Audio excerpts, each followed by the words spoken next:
Bienvenue dans la pensée du jour. Un remède aux malédictions et une garantie pour la bénédiction. La parole de Dieu est le remède aux malédictions de la vie et la garantie pour la bénédiction. Rien n'est plus frustrant pour l'opposition, rien n'est frustrant pour l'ennemi qu'une révélation.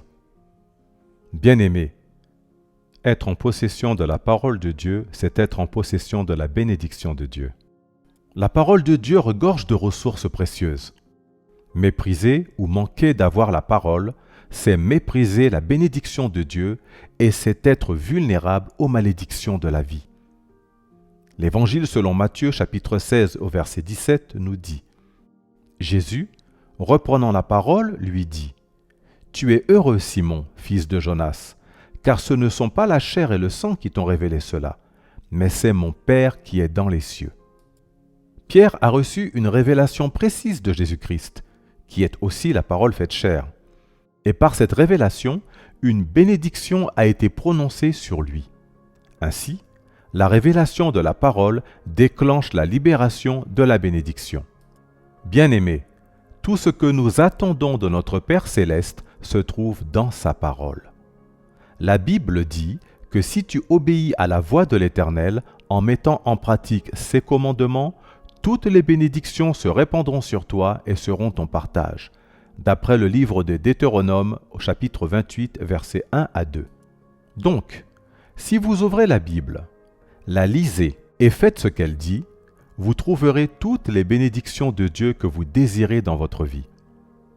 La vérité est que lorsqu'un homme n'a pas de relation avec Dieu, à travers sa parole, il est comme une chair normale, naturelle et ordinaire. Il est vulnérable, périssable, temporaire, sensible aux conditions environnementales et sujet aux oppressions démoniaques. Il est comparé à de l'herbe. L'herbe est l'une des plantes les plus faibles et peut se plier à la moindre pression, y compris même à un petit vent. Bien-aimés, lorsque vous êtes planté dans le jardin de Dieu, exposé à la pluie du Saint-Esprit, planté sur le sol fertile de la parole et exposé à la lumière du soleil de Dieu, vous échapperez à toutes les calamités générationnelles associées à l'humanité. La parole de Dieu vous transmettra la foi, et la foi produira des résultats extraordinaires. L'Épître aux Romains chapitre 10 verset 17 nous dit « Ainsi la foi vient de ce que l'on entend, et ce que l'on entend vient de la parole de Dieu. » La parole de Dieu communique avec la foi. Lorsqu'une personne est en contact avec la parole de Dieu, elle est également en contact avec la foi. Il n'est pas possible d'être bas dans la foi si l'on est haut dans la parole, et la foi attire la bénédiction des résultats extraordinaires.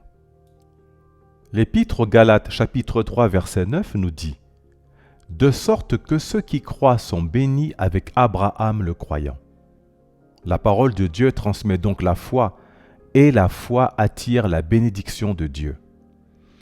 Abraham était le père de la foi, et il était aussi le père de la bénédiction. Il était la bénédiction personnifiée. Voici les tâches à accomplir. Premièrement, demandez la grâce d'étudier la parole de Dieu. Deuxièmement, décidez de faire grandir votre foi en nourrissant quotidiennement votre esprit de la parole de Dieu. Troisièmement, demandez à Dieu d'ouvrir vos yeux à de nouvelles révélations de sa parole. Et enfin, repérez les promesses de Dieu dans l'Écriture et demandez à Dieu de tenir ses promesses. Prions ensemble. Seigneur, ouvre mes yeux à la révélation de ta parole lorsque je l'étudie. Je refuse d'être trop occupé pour ta parole. Conduis-moi vers la lumière qui mettra fin à mes défis, Seigneur. Fais reposer ta bénédiction sur moi, Seigneur, au nom de Jésus-Christ.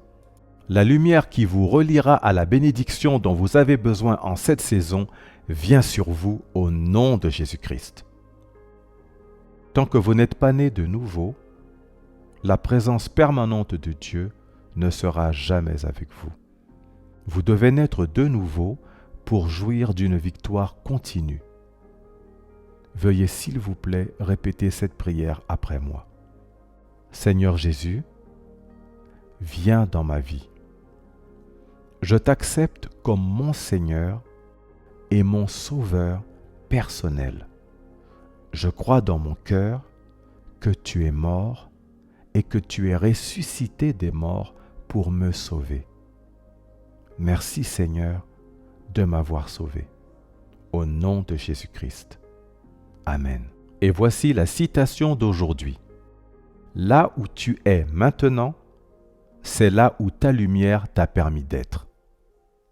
Que Dieu vous bénisse.